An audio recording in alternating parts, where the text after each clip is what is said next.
திருப்படல்கள் 92 1-8 முடிய. ஆண்டவருக்கு நன்றி உரைப்பது நன்று. உன்னதரே, உமது பெயரை புகழ்ந்து பாடுவது நன்று. காலையில் உமது பேரன்பையும் இரவில் உமது வாக்கு பிழமையையும் 10 நரம்பு வீணையோடும் தம்புரு சுரமண்டல இசையோடும் எடுத்துரைப்பது நன்று. ஏனெனில் ஆண்டவரே, உம் வியத்தகு செயல்களால் என்னை மகிழ்வித்தீர். உம் வலிமை மிகு செயல்களை குறித்து நான் மகிழ்ந்து பாடுவேன்.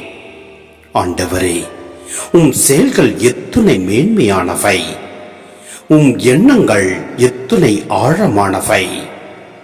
அறிவிலிகள் அறியாததும் மூடர் உணராததும் இதுவே. பொல்லார் புல்லை போன்று செழித்து வளரலாம், தீமை செய்வோர் அனைவரும் பூத்து குலுங்கலாம். ஆனால் அவர்கள் என்றும் அழிவுக்கு உரியவரே. நீரோ ஆண்டவரே என்றுமே உயர்ந்தவர்.